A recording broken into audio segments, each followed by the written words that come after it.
일단은 여러분들도 어느 정도 이게 증시의 악재가 될까 또는 증시에 이제 기반해서 어떻게 좀 이 내용 나오고 나서 증시 방향성 어떻게 나올까?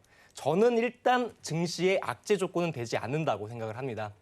여러분들 너무 이제 이 실업수당 자체가 사실 이제 바이든 정부가 들어서고 나서 3월 14일 날에 그렇죠? 3월 14일 날에 다시 한번 경기 부양으로 대한 재차 연장이 들어간 하나의 부양이라 볼 수 있는데 이 부양이 끝난다고 하더라도 사실은 증시에 막대한 영향을 끼치지는 않을 것 같습니다. 자, 내용 살펴보도록 하겠습니다.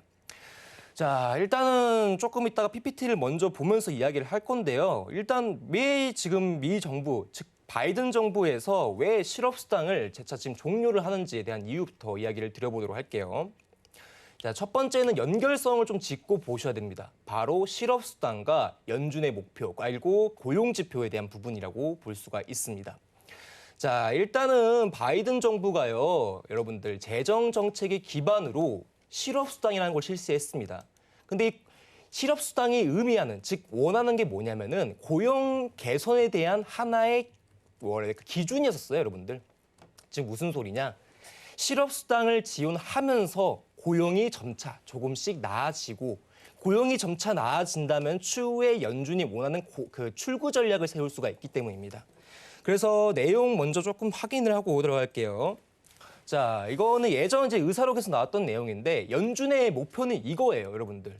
출구 전략은 언젠간 세우겠다, 여러분들. 테이퍼링이라든지 그 금리를 올리는 이 기간 자체에 대해서 정상화 시점 밟아가고 싶습니다.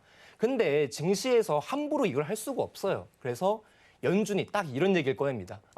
우리가 원하는 목표까지 도달한다면, 근데 그 목표가 무엇이냐? 고용 개선이에요. 그렇죠? 자, 근데 이 고용 개선을 일환으로, 고용 개선의 부양 일환으로 바이든 정부가 실업수당이라는 것을 진행을 했는데, 자, 시장에서 이게 조금 아이러니한 상황이 됐습니다. 보겠습니다.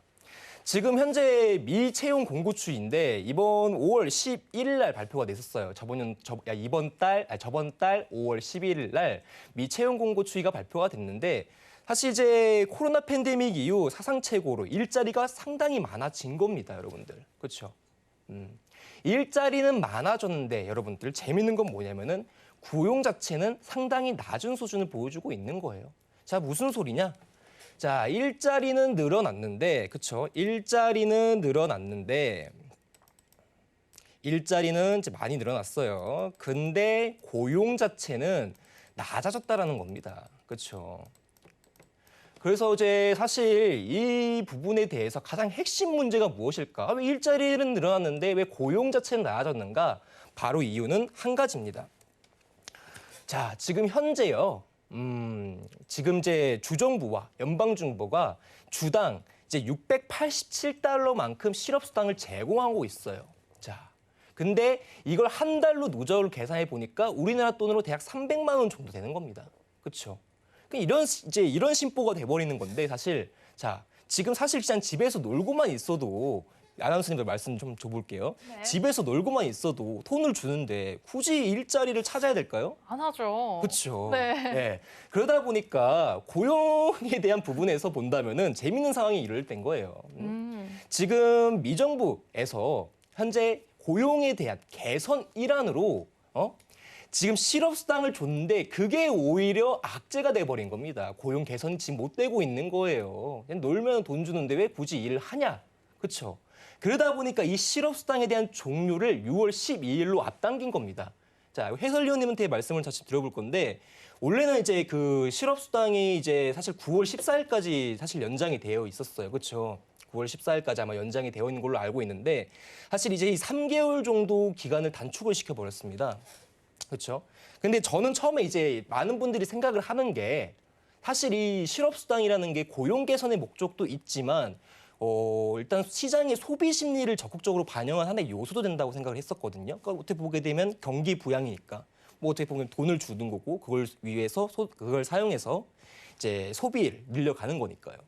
근데 이제 이런 식의 이제 3개월 정도를 이제 기간 단축했었으니까 사실 전 이런 질문을 많이 받았었어요. 아, 이거 사실 이제 악재가 되는 거 아니냐. 그렇죠. 부양 취소해버린 거니까. 그렇죠. 네. 근데 이제 아까 우리 해설위원님께서도 말씀 주셨던 것처럼 사실 이거는 악재 조건이 될 수가 없습니다. 첫 번째, 왜냐하면 영순위로 둔 건요, 연준에서 이걸로 사실 시장의 소비 심리를 극대화할 수 있는 요소도 봤지만 사실은 목표는 고용 개선이었거든요. 그렇죠? 근데 사실 이 고용 개선을 일환으로 실업수당 진행했는데 이게 오히려 악재가 돼버리는 거니까. 고용 개선이 안 되는 거니까. 그러다 보니까 시장에서 판단하기에는 이거 자체에 대한 실업수당 종류가 그렇게까지 지금 악재로 치달을 수는 없습니다. 목표점은 이 실업수당만 종료된다면은 이제 고용이 오히려 더 개선될 것이라 보고 있기 때문이에요.